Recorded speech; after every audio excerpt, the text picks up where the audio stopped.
Good morning 8th class. कल हमने भारत की खोज का फर्स्ट लेसन हाफ रीड किया था, जिसका नाम है अहमदनगर का किला। इसमें हमने कल अतीत का भार हाफ रीड किया था।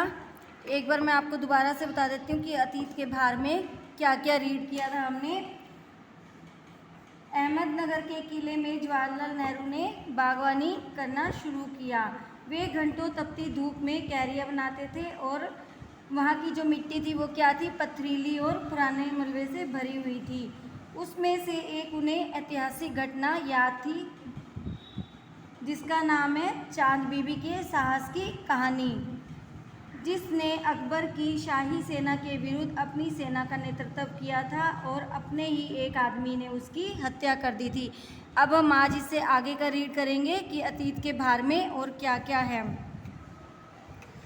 यहाँ खुदाई करते हुए उन्हें जमीन के नीचे दबे हुए प्राचीन दीवारों, गुंबदों और इमारतों के ऊपरी हिस्से भी मिले थे। अधिकारियों से आज्ञा न मिलने के कारण वे और अधिक खुदाई नहीं कर सके। इसके बाद उन्होंने लिखना शुरू कर दिया।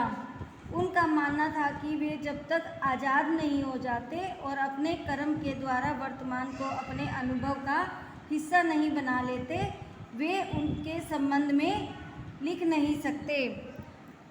अब हम नेक्स्ट पैरे पे करेंगे।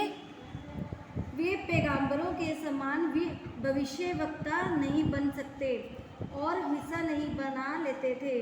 वे उनके संबंध में लिख नहीं सकते थे। वे पैगंबरों के समान भविष्यवक्ता नहीं बन सकते थे और इतिहासकार की तरह इतिहास भी नहीं लिख सकते थे, क्योंकि उन्हें आज्ञा नहीं मिली थी।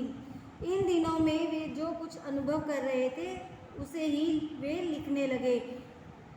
जब उन्हें आज्ञा नहीं मिली इन सब को लिखने की, तो उन्होंने क्या करा, जिस चीज़ को वो अपने मन से अनुभव कर रहे थे उसे लिखना उन्होंने शुरू कर दिया।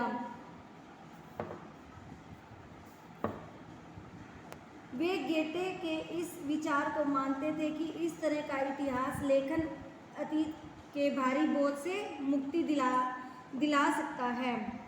अब हम करेंगे अतीत का दबाव, कि अतीत के दबाव में क्या क्या है। उनका मानना है कि जिन लोगों की सभ्यताएं बहुत पुरानी होती हैं, उन्हें भला या बुरा दोनों प्रकार का दबाव अभिभूत करता है।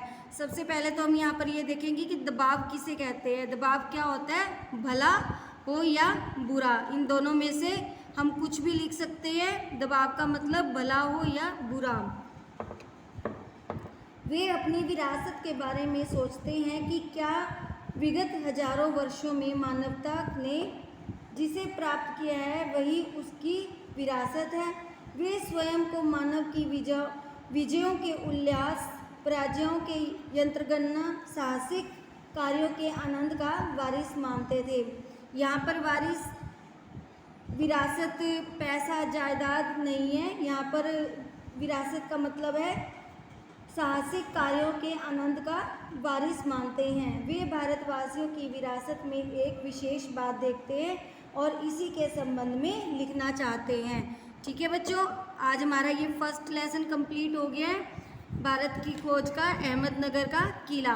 अब आपने इसके 1 to 4th क्वेश्चन अपनी नोटबुक पर लर्न एंड राइट करने हैं। बिल्कुल साफ सुंदर राइटिंग में लिखने हैं। ओके।